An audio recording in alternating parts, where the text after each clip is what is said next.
Podujatie sa konalo 26. a 27.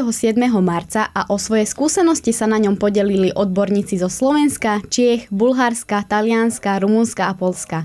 Na úvod konferencie udeľuje Fakulta masmediálnej komunikácie svoju výročnú cenu, známu ako Granátové jablko Mariana Matiáša. Granátové jablko môžu získať buď študenti alebo absolventi Fakulty masmediálnej komunikácie, ale aj akákoľvek iná osoba z vonkajšieho prostredia, ktorá za uplynulý kalendárny rok významne prispela k rozvoju fakulty alebo zaznamenala nejaký významný mediálny počin, ktorý nejak súvisí s našou fakultou.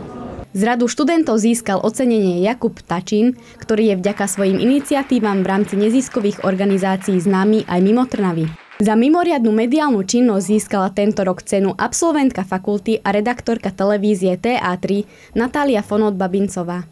Netradičnou novinkou bolo pomenovanie sekcií podľa názvov filmových diel, pričom sa každý názov spájal s významom a obsahom sekcie. Jednotlivo sa zamerali na aktuálnu situáciu, nové trendy a budúce smerovanie v rámci médií. Príspevky sa venovali najmä problematike umenia a marketingu v médiách, mediálnej kultúre a mediálnej výchove. Živú výmenu názorov zabezpečila panelová diskusia, kde hlavnými aktérmi boli osobnosti z mediálnej praxe. Pozvanie do diskusie prijali šéfredaktorka Nového času Júlia Kováčová, český novinár a spisovateľ Karel Hvížďala, generálny riaditeľ RTVS Václav Mika, predseda Rady pre vysielanie a retransmisiu Miloš Mistrík a šéfredaktor Hospodárskych novín Peter Vavro. Predmetom bola kultivácia médií a otázka, aké sú možnosti a bariéry podľa účastníkov diskusie. Univerzita si na konferencii pripomínala 1150. výročie príchodu svätých Cyrila a Metoda na územie Veľkej Moravy, čo sa prejavilo v podobe posterovej sekcie.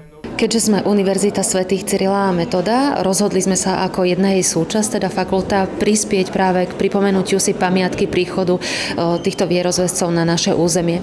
Preto sme sa rozhodli okrem tradičných 5 sekcií zvoliť aj jednu sekciu posterovú, kde naši účastníci konferencie jednak môžu vystavovať svoje posterové prezentácie a na druhej strane sme to prepojili aj s rôznymi umeleckými dielami žiakov alebo študentov umeleckých škôl z Trnavy. Novinkou na tohtoročných megatrendoch v médiách boli anonymné dotazníky v sekciách, čo zabezpečilo spätnú väzbu organizátorom a garantom. Prítomní mali možnosť ohodnotiť úroveň príspevkov, ako aj vedenie sekcie. Premiérou bol tento rok taktiež záverečný výstup z konferencie, tzv. Smolenická deklarácia, na ktorej sa uzniesli účastníci konferencie. Osobnosti z mediálnej praxe a živá diskusia boli opäť najväčším lákadlom konferencie Megatrendy a média 2013. V 5 sekciách odznelo 114 príspevkov odborníkov z viacerých krajín Európy. Účastníci sa obohatili o vzácne informácie a užitočné skúsenosti z praxe.